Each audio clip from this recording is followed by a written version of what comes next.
Сәлеметсіздер ме оқушылар, сіздермен Заңғар ағай. Бүгінгі видеомызда біз математика пәнінің 6 сынып осы 3-ші тоқсанда өтіп отқан есептерін қарастыратын боламыз. Иә, білем, видеоның шықпағаны көп болды. Енді видеоларды шығарып тұруға тырысатын боламыз. Сіздерден болса лайк, комментарий, бірнеше комментарий, сосын барып достарыңызға осы видеоны жіберіп, видеоға көмек көрсетіп тұрсаңыздар жалғастыратын боламын балалар. Келістік ба? Сонымен бастайық. Так, айнымалысы модуль таңбасының ішінде берілген бір айнымалысы бар сызықтық теңсіздіктер шешу тақырыбының 988-ші 1003-ші есептер аралығы екен бүгінгі видеомызда, иә. Сонымен бастайық. Жалпы сіздер ұмытып қалмаған шығарсыздар, білетін шығарсыздар қалай екенін, қалай түсіндіретінімді. Мен бір есептің бірнешесін қаран түсіндіремін, одан кейін қалғандарын өздеріңіз қарайтын боласыздар. Так, сонымен лайк бастық, иә балалар, комментарий жаздық, лайк бастық, одан кейін барып достарымызға жібердік.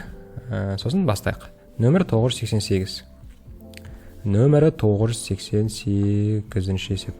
Теңсіздіктерді қос теңсіздік түрінде жазыңыздар дейді. Мысалы, балалар, мына жерде мысалы әні көрсетейін, үшеуін бірдей шығарасыздар, қараңыздар. Модульдің ішінде x плюс 4 тұр. Ә вариантында үшеуі бірдей, осыны түсініп алсаңыздар болды. Осы модуль теңсіздікті қос теңсіздік түрінде жазу үшін мына 3-ті бар емес па? Жалпы қос теңсіздік деген қандай? x плюс 4 деп жазып қоясыздар да, екі жағына мына теңсіздік қоясыздар. Модульді алып тастап. И мына 3-ті плюс 3-ті мына жаққа, и соның минусын мына жаққа жаза саласыздар. Міне болды. Қазір сіздер қос теңсіздік түрінде жазыңыздар. Енді соның астындағысын көрсетейін. Мына екеуін өздеріңіз орындайсыздар ғой сіздер. Енді мына екіншісін көрсетейін. минус 6, и ішінде x минус 4, и 6. Көріп тұрсыздар ғой, оны керісінше модуль түрінде жазуымыз керек. Мына x минус 4-ті аламыз дағына, модульге салып, минус 6 деп тұр ғой, соны кіші 6 деп қоя саласыздар. Міне, модуль түрінде жазылғандығы осы. Келесі 989 болсын. Келесі 989. Жалпы қандай шешімдердің жиынын координаталық түзуді кескіндеңдер. Кескіндеу керек. Барлығы, по-моему, мына балалар мына 2 мен 3-те менде суретімде көрдіңіздер ме? Қандай да бір қателіктер кетіп, үлкен ба кіші ма белгісіз, мен сіздерге как раз 1 мен 4-ті көрсетейін. Как раз кішісін де көрсетем, үлкенін де көрсетем, и 2 мен 3-ті өздеріңіз шығара алатын боласыздар. X модульдің ішінде кіші 3-тен. Бұндай жағдайда біз шешіп координаталық түзуді кескіндеңдер деген екен, жаңа айттым ғой, модуль кішкентай таңбамен тұратын болса, оны былай қос теңсіздік түрінде жазасыздар дағыны, 3-ті мына жерге, минус 3-ті мына жерге жазасыздар. Яғни оқыңыздар, минус 3 пен 3-тің арасында деген сөз. Сонда минус 3 ақ нүкте болады, 3-те ақ нүкте болады. Не үшін? Мынау қатаң теңсіздік. Егерде мына астыларына сызықтары болса, кіші немесе тең деп астында сызықтары болса, мынау бізде қара нүкте болатын еді. Түсініп отырсыздар ма, балалар? Қазір бізде ақ нүкте болады. И осы екенің ортасы біздің жауабымыз, міне осы минус 3 пен 3-тің арасы біздің жауабымыз. Бояп көрсететін болсам, былай. Мына аралық біздің жауабымыз. Сан аралық түрінде жазатын болсақ, минус 3 пен 3-тің арасы жай жақша. Тағы да айтам, егерде қара нүкте болған кезде біз тік жақша қоятын екі жағына. Немесе тек қана мына жер тек қана мынау 3 қара нүкте болып тұратын болса, оған тік жақша қойып қоятын едім. Ал қазіргі неде екеуі жай ғана жақша болып тұрады. Міне біріншісі. И потом 4-шісін көрсетейін, үлкен болған жағдайда ғана.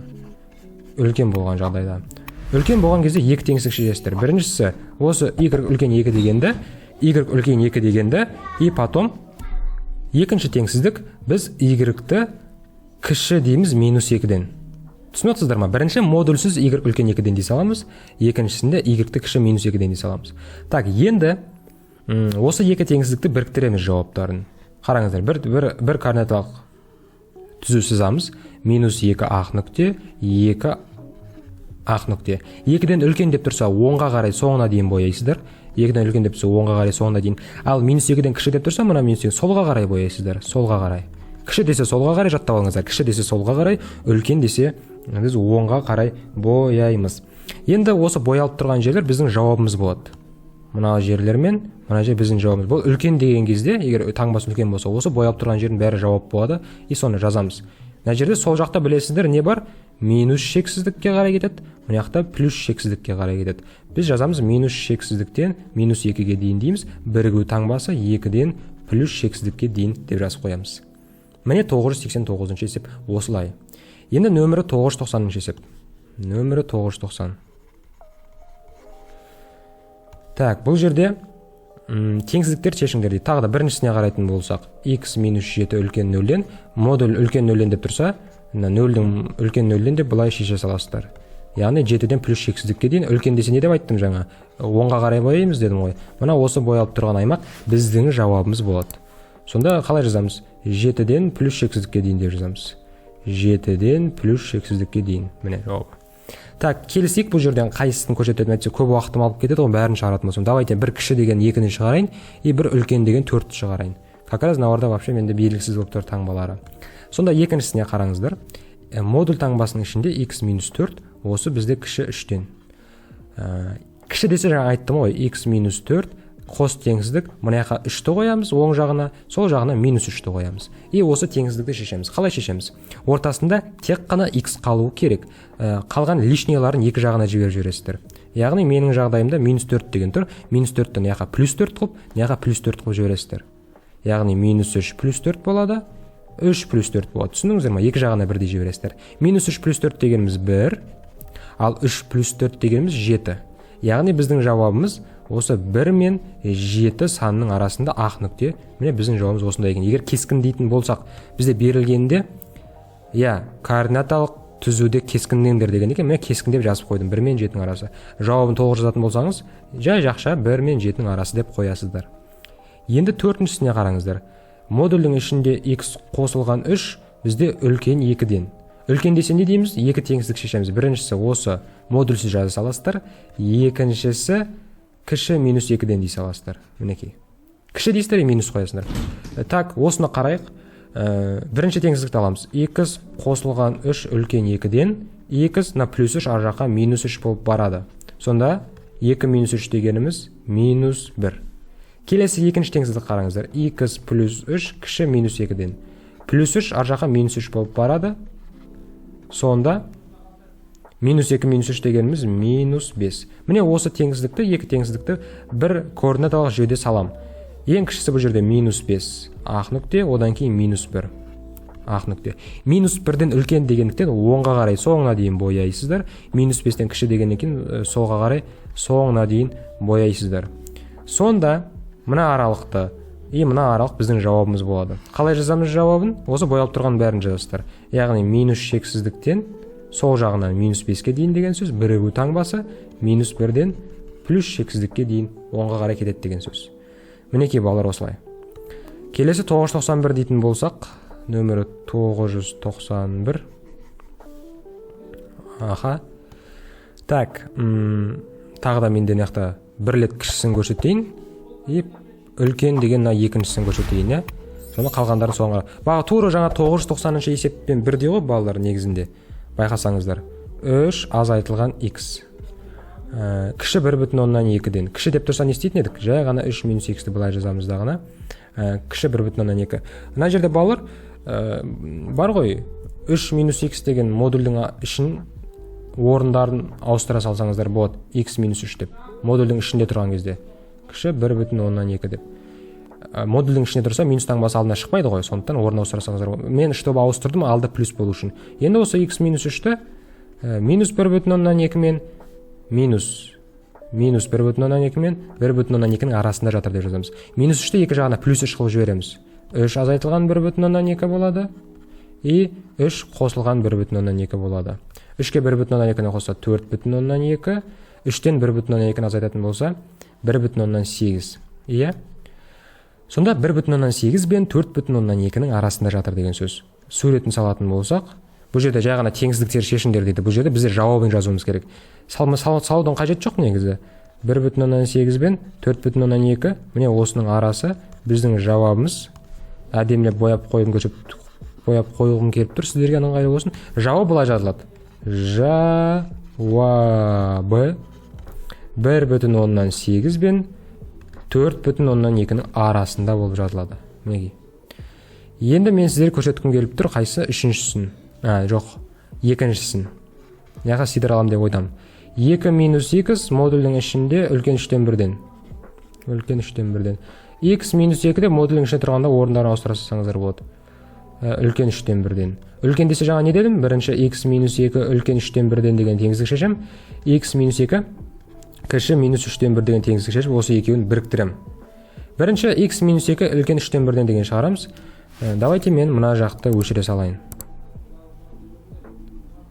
мына жақта өшіре салайын. Есептің нөмірі де өшіп кетті. Айтпаңыздар. Мен былай өшіріп жатқан кезде бала комментарий жазып жіберсеңіздер күшті болады негізінде. Комментарий жазып, келесі жолы қандай есептер шықсын, қай кітаптан шықсын, маған видеома көмек болатын еді, иә. Бірінші осы x минус 2 үлкен 3-тен 1-ден деген шығарам. Мына 3-тен құтылу үшін 3-ке көбейтіп жіберем. Жоқ, былай істейін, просто минус 2-ні ары қарай жіберейін 2 қылып, иә. 2-ге 3-тен 1-ді қосса 2,3-тен 1 болады. Бірінші теңсіздік шештік. Екінші теңсіздік мынау. x минус 2 кіші минус 3-тен 1. 2 ар жаққа кетеді, 2 азайтылған 3-тен 1 болады. Ал 2-ден 3-тен 1-ді азайтатын болсақ, болады бізде 1,3-тен 2. 1,3-тен 2. Енді осы екі теңсіздікті мына бағанағы бірінші теңсіздіктің жауабымен, екінші теңсіздіктің жауабын бір координаталық жүйеде салайық. 1,3-тен 2 кішкентай сан болғаннан кейін бірінші жазылады, үлкені 2,3-тен 1 жазылады. 2,3-тен 1. 1,3-тен 2-ден кіші болғандықтан солға қарай бояймыз соңына дейін. 2,3-тен 1-ден үлкен болғандықтан оңға қарай бояймыз соңына дейін. Сонда осы бізде боялып тұрған аймақ, мына аймақ пен мына аймақ жауабымыз болады. Минус шексіздіктен 1,3-тен 2 и потом 2,3-тен 1-ден плюс шексіздікке дейін. Мінекей балалар. Так, 992-ші есепті сіздерге үй жұмысы қылып бермейді, мен сіздерге точно айтайын. Егерде вдруг берсе, керек болса жауабы, осы Telegram каналға барыңыздар. Telegram. Қазір лайк басып, не деген саусақ болды ма? Лайк басып, комментарий жазып, не істейсіздер? Лайк басып, комментарий жазып, Telegram каналға өтсеңіздер, нөмірі 992-ші есептің жаңа жауабын сіздерге көрсететін боламын. Келесі кезекте нөмірі 993-ші есеп. Нөмірі 993-ші есеп. Так, қарайық. 529 суретте кескінделген сандар жиыны айнымалысы x бұл модуль таңбасының ішінде берілген теңсіздік түрінде жазыңыздар дейді. 0 мен 6-ның арасы, мысалы a-ға қарайтын болсақ, x қосылған 4 модуль таңбасының ішінде кіші 1-ден деп тұр. Осы теңсіздік шешесіздер, яғни x плюс 4 кіші 1-ден кіші минус 1-ден болады. Плюс 4-тегі жаққа минус 4 қылып жібересіздер. И сонда минус 1 минус 4 дегеніміз минус 5, минус 4 минус 1 плюс 1 дегеніміз минус 3. Минус 5 пен минус 3-тің арасында жатыр деген сөз. Бояйтын болсақ, минус 5 пен минус 3-тің арасында жатыр дегені мына сурет. Мына үшінші сурет көріп тұрсыздар ма? Минус 5 пен минус 3-тің арасы боялып тұр. Осы теңсіздіктің жауабы. Сондықтан А теңсіздігі, модуль теңсіздігі осы үшінші сурет болып тұрады, балалар. Енді сол сияқты өздеріңіз мына теңсіздіктер шешесіздерді суретін тауып көресіздер, болды. Так, енді нөмірі 994-ші есеп. Так, нөмірі 994. Қос теңсіздікті шешіңдер және оның шешімі болатын бүтін сандар жиынын жазыңыздар дейді. Енді біріншісіне қараймыз. Так, біріншісі 1,5 кіші модуль x кіші 5. Жаңаға шығарып атқан есептерде бізде мынау модуль таңбасы тұратын болса, бір ғана таңба тұратын еді, былай деп немесе былай деп. Қазір екі жағында да сан бар екен, еще модуль бар екен ішінде. Сондықтан біз бөлек-бөлек жазамыз, яғни бірінші мынаны жазып аламыз. Модуль x кіші 5-тен дегенді жазып аламыз, и потом модуль x-тің үлкен 1,5-тен деп жазып аламыз. Мінекей. Көріп тұрсыздар ма? Шынымен x кіші 5-тен деп тұр, и потом x үлкен болып тұр 1,5-нан. Міне осылай жазып аламыз. Енді x кіші 5-тен болатын болса, жаңа айттым ғой, минус 5 пен x-іміз 5-тің арасында жатады. Ал x 1,5-нан үлкен болатын болса, бұл жерде уже екі теңсіздік пайда болады. X үлкен 1,5, және де x кіші минус 1,5-нан деп. Осы теңсіздікті бір координаталық жүйеде салайық. Барлығын жазамыз. Ең кішісі минус 5, потом 1,5 деген сан, 1,5, потом минус 1,5 деген ғой, минус 1,5, одан кейін барып кәдімгі 1,5 и 5 плюс 5 саны, мінекей. Минус 5 пен 5-тің арасын көрсетейін сіздерге. Міне, жоғарыдағы теңсіздіктің жауабы осы болып тұр, минус 5 пен 5-тің арасы. Сарымен бояп көрсетіп қойын сіздерге, мінекей. Мынау аралығы, осы мына теңсіздіктің жауабы. Мынау теңсіздік. Енді келесі көкпен x үлкен 1,5-нан дейді. X үлкен 1,5-нан. 1,5 үлкен болса, 10-ға қарай соңына дейін боясыздар, 10-ға қарай. X кіші минус 1,5 десе, минус 1,5 солға қарай до конца бойсыздар, солға қарай. Енді көріп тұрғандарыңыздай, міне жаңағы жауабы мына жаққа до конца кетті, и мына жерден до конца кетті. Былай қарай. Енді бізге асты да үсті де боялып тұрған аймақ керек. Асты міне, именно мына екі аралықта асты да үсті де боялып тұр. Ары қарай міне тек қана асты немесе тек қана үсті мына жерде. Міне осы ең асты да үсті де боялып тұрған аймақта жауап қылып жазамыз.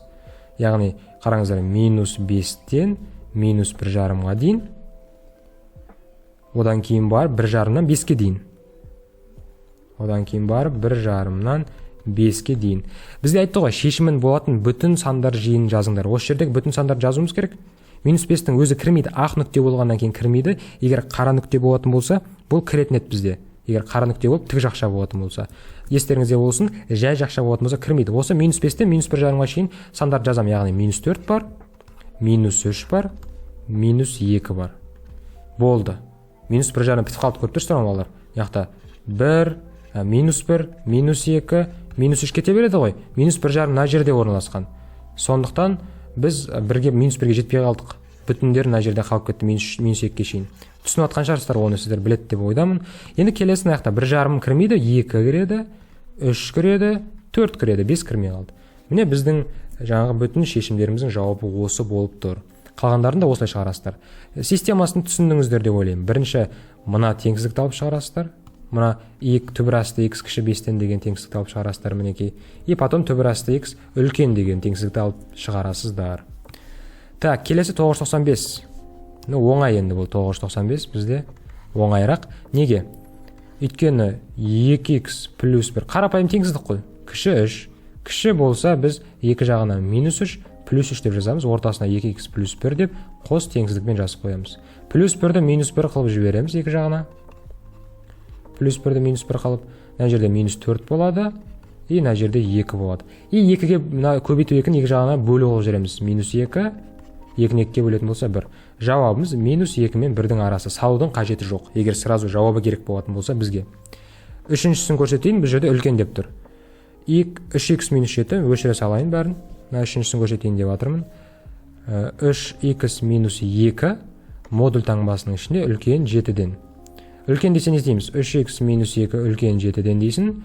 3x минус 2 кіші минус 7-ден дейсін. Осы екі теңсіздік шығарып көреміз. Біріншіден алатын болсақ, бірден шығарайық, минус 2 же 9 болады. 9 3-ке бөлетін болсақ, 2x үлкен 3 болып тұр мына теңсіздіктің жауабы. Мына жерде қалай болады? Минус 2 кетті, плюс 2 болып, 7-ден 2-ні алатын болсақ, 5. Минус 5 болады, сонда минус 5 3-ке бөлеміз. 2 кіші минус 1,3-тен 2 болайын деп тұр ғой. Минус 3-тен 5 дегеніміз.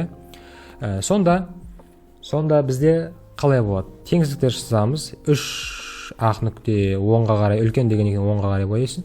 Минус 1,3-тен 2 бұл да ақ нүкте, кіші деген солға қарай бояйсын. Міне осы боялып тұрған жерлер біздің жауабымыз болады. Мына жерден, мына жерде екі аралығы біздің жауабымыз. Минус шексіздіктен минус 1,3-ке дейін, и потом 3-тен плюс шексіздікке дейін деп жазып қоясыздар, болды. Нөмірі 996. Нөмірі 996. Так, теңсіздіктер шешімін және оны шешімдері болатын бүтін сандар жиынын жазыңыздар еді. Аха, бүтін сандар жиынын жазу керек екен. Нөмірі біріншісі.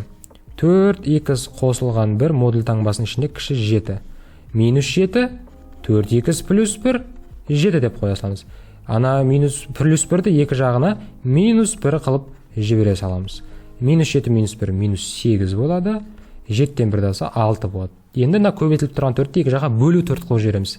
8 4-ке бөлетін болсақ 2, 6-ны 4-ке бөлетін болсақ, 2-ке бөлетін болсақ 3 бөлінгенде 1,5 болады. 1,5. Сонда минус 2 мен 1,5 арасы. Сызып көрсететін болсам, мынау ақ нүкте минус 2, ақ нүкте 1,5. Осы екеуінің арасы біздің жауабымыз болып тұр. Әдемілеп сарымен көрсетіп қояйын. Мінекей. Енді жаңа айтты ғой, бүтін сандар жиынын жазыңыздар. Осының арасында қандай сандар бар? Минус 2, яқта минус 1 бар, 0 бар, 1 бар. Ой, 1 бар деп кеткенес. 1-ден кейін 1,5 ғой уже. Сонда минус 2, минус 1, 0, 1, 1,5 ары қарай. Сонда минус 1, 0, 1 деген сандар біздің жаңа жауабымыз болады, сандар жиыны. жиын дегенде мынандай ерек жақшамен -1 саны кіреді, 0 саны кіреді, 1 саны кіреді деп жазып қоясыздар. Енді кіші, мына жерде алтыншысы үлкен деп ойлаймын. Енді үлкен деп алтыншысын көрсетейін. 2 азайтылған 5x модульдің ішінде үлкен 8 деп ойлайық. Надеюсь, комментарийға жазып жүрсеңіздер, балалар, жақсы болатын еді. Қалай алтыншысы үлкен ба, кішісі кітаптан қарап, Енді жақшаның алдында x-тің алды -5 болып тұрса, сразу орын ауыстырып жазып қойыңыздар. Бірденнен орын ауыстырып жазып қойыңыздар. Бұдан ештеңе өзгермейді, өйткені модуль таңбасынан минус сан шықпайды. Бұндай үлкен дейсе, 2 теңсіздік шығарамыз, Үлкен деп тұрса, 2 теңсіздік шығарамыз. Бірінші теңсіздік модульсіз. Екінші теңсіздік жай ғана минус сан алдына шығарып минус деп қоямыз, 5x -2 дегенде шығаратын болсақ, -2 8-ге қосылса, +2 болып барып 8-ге қосылады 10, 10-ды 5-ге бөлсе 2. Мына жерде -2 ар жаққа +2 болып барады, 8-ден 2-ні азайтса 6, -6 болады. -6-ны 5-ге бөлу керек. x кіші -6-ны 5-ге бөлсе -1,2. Міне осы 2 теңсіздік біріктіресіздер. Енді көрініп тұр ғой, 2-ден 10-ға қарай кетті, -1 жағын солға қарай кетті, сондықтан жауабын сразу минус шексіздіктен -1,2-ге дейін, 2-ден плюс шексіздікке дейін деп жазса болады.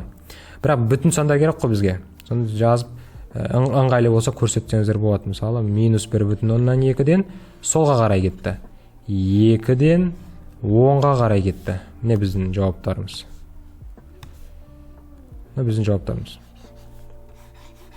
Енді бұл жерде мен бірнәрсені ескермеппін, теңсіздік шешім және оның шешімдері болатын бүтін сандарды жазыңдар. Мына жерде кіші, балалар айып етпеңіздер, мына жерде кіші деген таңба тұрады, өйткені жиын яқта шексіз болып кетті, көріп тұрсыздар ма? Шексіздіктен жауабы -1,5-ға 2-ден плюс шексіз. Сонда бүтін сандар бұл жерде шексіз болып тұр. Мына жерде кіші деп бастау керек еді, кіші 8 деп жазу керек еді. Мынаның бәрі негізі кіші болу керек деп ойлап тұрмын. Так, сондықтан айып етпеңіздер, бірақ шығару жолын түсіндіңіздер, Кіші дегені оңай ғой, кіші дегені оңай. Мына 7-ні -7 плюс 7, мына 3-ті -3 плюс 3 деп ортасындағын жазып қоя саласыздар. Так, ол түсінікті. Енді 997 тағы да өзі бір түрлі есеп. Сондықтан бұны мен сіздерге телеграмға салайын. Телеграмға достарыңызға шақырып, сояққа тіркелсеңіздер болады. Так, сондықтан мен 998-ге кеттім. Бұл да негізі тақырыпқа сәйкес келмейді. 10 бөлімінде 3 қосылған модуль x тең 2. Мына 2-ні астында 1 бар деп есептейтін болсақ, пропорция аламыз. 2-ні мынаған көбейтеміз. 3 қосылған модуль x-ге. И 10-ды 1-ге көбейтеміз, 10 болады. 3 қосылған модуль x, мына көбейтіліп тұрған 2 бөлу болып барады, 10-ды 2-ге бөлетін болса 5. Модуль x 5-тен 3 сұрайтса 2. Сонда бізде 2 жауап бар. 2 және -2 плюс 2 деген. Неге осылай шығарасыздар? Кәдімгі қарапайым амалдарды орындау, сондықтан бұлдан аттап кете берейік. Келесі 999. Бұл да чота бір түрлі жұлдыз жауап тұр. 5-30 суретте кескінделген сандар жиынының айнымалысы x модуль таңбасының ішінде берілген теңсіздік түрінде жазыңыздар дейді. Айнымалысы теңсіздік түрінде. Мына жерде қайсысы біздің жаңағы жауабымыз болады деп тұр ғой. Мына жерде енді есептің жаңағы несін көру керек. Есептің жауабын. Қазір мен кітаптан қарайын. Мына жерде менің электронный кітабымда дұрыс емес болып тұр. Так, А вариантында былай жазылып тұр екен. X -7 модуль таңбасының ішінде үлкен немесе тең 2 екен. Мына жерде менде үлкен немесе тең деген таңба екен. Үлкен немесе тең десе білесіздер не істеу керек екен. 2 теңсіздік. Бірінші теңсіздік модульсіз, екінші теңсіздік кіші и алдында минус. Мына теңсіздік шешетін болсақ, -7 плюс 7 болып барады, 9 болады. Мына теңсіздік шығаратын болсақ, 7-тен 2-ні азайтатын болсақ 5. Сонда қара нүкте, уже байқадыңыздар ма? Кіші немесе тең десе уже қара нүкте болады. 5, мынау 9-да бізде қара нүкте болады. Плюс шексіздікке үлкен десе плюс шексіздікке қарай, кіші десе минус шексіздікке қарай. Міне біздің жауаптарымыз осы. Сондай сурет бар ма? Міне бірінші суретте бар екен, 5 теңдей 9-дан шексіз былай қойған. Бірінші суретте екеуін жазып қоясыздар. Түсінікті ма? Тағы да мен мынау 4-шісінің д-сын көрсетіп жіберейін, сонымен ортасындағы екеуін шығара аласыздар деп ойдам, Так, д-сы x қосылған 2, үлкен немесе тең 3. Так, бірінші осы x плюс 2 үлкен немесе тең 3 деген теңсіздікті шығарасыздар. Одан кейін барып x қосылған 2 кіші немесе тең минус 3 деген теңсіздікті шығарасыздар. Плюс 2 аяққа минус 2 болып барады. 3-тен 2-ні ажырататын болса 1. Плюс 2 минус 2 болып барады. Минус 3 минус 2 деген минус 5. Минус 5-тен кіші 1-ден үлкен. Яғни минус 5-тен солға қарай боялып тұрған бар ма? Міне. Минус 5-тен солға қарай боялып тұрған бар. И 1-ден үлкен десе 10-ға қарай боялып тұрған бар. Значит, осы үшінші сурет. Мына жерде көрініп тұр барлығы үлкен болатындығы, өйткені үлкен десе, мына екі жаққа кетеді ғой жауабы. Кіші десе жаңа екі санның ортасы боялады. Сондықтан мен сіздерді түсінді деп ойлаймын. Келесі нөмірі 1000-шы есеп. Негізі видеоға жазып қойсаңыздар болады, ура, 1000-шы есепке келдік деп па, осы жылдың басынан бастап уже 1000-шы есепке келген екенбіз. Қандай да бір жақсы күшті сан ғой. Комментарийға жазып қойыңыздар, дәл қазір кім көріп отыр? 1000 деп па. 1000 лайк тілеймін деп жазып қойыңызшы. Сөйтіп 1000 лайк жасайық, балалар, 1000 лайк жасайық. X-тің қандай мәндерінде A, X және B 3 нүктелер арақашықтығы 4-тен үлкен дейді, 2-ден кем емес. Так, мынандай A, X и және B координаттар ғой, нүктенің координаттары. Бірінші жағдайда X-тің қандай мәнінде арақашықтығы 4-тен үлкен болады дейді. Арақашықтықты табуды не істейтін едік? Арақашықтық табу үшін X-қа 4-ті қосамыз ғой, мынау жаңағы арақашықтық 4-тен үлкен болу үшін X қосылған 3-іміз 4-тен үлкен болу керек. Үлкен немесе тең емес, үлкен 4-тен болу және модулі. Естеріңізде ма, анау екі нүктенің арақашықтығы деген тақырып бар. Екі нүктенің арақашықтығын табу үшін модульдерін қосамыз деген тақырып бар еді ғой. Сол міне модулі 4-тен үлкен болу керек, яғни жаңағы модулін 4-тен үлкен болу керек деген теңсіздік шешеміз. X-ның қандай мәндерінде деген солай болады. Мысалы, үлкен 4-тен десе қалай шешетіндік? X қосылған 3 үлкен 4-тен дейміз, бірінші теңсіздік, екінші теңсіздік минус 4-тен кіші дейміз. Мына жерде X үлкен 1-ден болады, мына жерде X кіші минус 7-ден болады. Сонда жауабы минус 7-ден кіші деп тұр ғой, минус шексіздіктен минус 7-ге шейінгі және 1-ден плюс шексіздікке шейінгі мәндерінде арақашықтығы 4-тен үлкен болады. Балалар, түсінесіздер ма? Енді неяқта не үшін үлкен деп жаздық? Өйткені неяқта ровно үлкен деп тұр. Үлкен деп тұр.